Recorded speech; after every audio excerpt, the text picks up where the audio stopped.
3 дугаар сард үзэж сонирхох арга хэмжээ үзрүүдийн талаар мэдээлэл хүргэе. Чех дахь Монгол уран бүтээлчдийн ээлжид үзэсгэлэн нэгдлээ. Праг 8 дүүрэгт байрлах Чех Монголын нөхөрлөл хамтын ажиллагааны нийгэмлэгийн байранд 2 дугаар сарын 14-нд Чех дахь Монгол уран бүтээлчдийн ээлжид үзэсгэлэн нэгдсэн байна. Энэ удаагийн үзэсгэлэнд уран зураг, гэрэл зураг, хөрөг хайчилбар, нэхмэл гутал, эсхий олбог, ширдэг, монгол дээл, цамц, гоёл чимэглэлгээд өмнөх үзэсгэлэнгээс илүү олон төрлийн бүтээл тавигджээ. Мөн энэ үзэсгэлэнд Унгар улсад амьдардаг мэрэгжлийн уран байрмалч бүтээлийнхээ дээжийг илгээснээрээ онцлог болж байна. Үзэсгэлэн 3 дугаар сарыг дуустал үргэлжлэн хэрэв та үзэсгэлэнг үзэхийг хүсвэл дэлгэцээр харагдаж буй имэйл хаяг утасны дугаараар холбогдож зочлох өдөр цагаа урьдчилан товлоорой.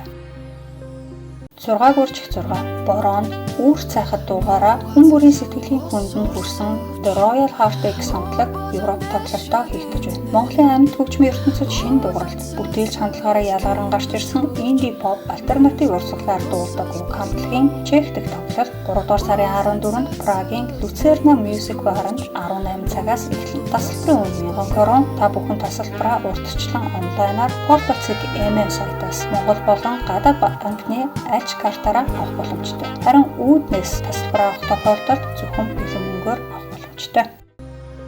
Дуу, дүрс, гэрлийн гайхамшигт цогцлол, маргаашийн цувраа үзэсгэлэн. Жил бүрийн намар Прагт болдог гэрлийн супер шоу Signal фестивалыг зохион байгуулагчид Echoes of Tomorrow буюу маргаашийн цувраа хэмээх үзэсгэлэнг нээжээ. Тус үзэсгэлэн 3 дугаар сарыг дуустал үргэлжлэн тасалбарын өмнө ажлын өдрүүдэд 209-с 399 крон, амралтын өдрүүдэд 219-с 439 крон. Дэлгэрэнгүй мэдээллийг signalspace.com сайтаас аваарай.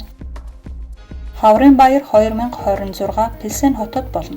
Чех дахь монголчуудын дунд жил бүр зохион байгуулагддаг Хаврын баярын спорт наадам энэ жил 3 дугаар сарын 27-оос 29-ны өдрүүдэд Пилсен хотод болно. Энэ удаагийн наадам сакс, волейбол, хөл бөмбөг, ширээний теннис, шатар гэсэн 5 төрлөөр зохион байгуулагдана. Мэдээж уламжлалт ёсоор after party бас болно. Та бүхэн Хаврын баяр 2026 спорт наадам болон after party-ны талаарх дэлгэрэнгүй мэдээллийг Facebook дээр Хаврын баяр спорт наадам нэртэй групп болон Хаврын баяр 2026 ивентээс аваарай.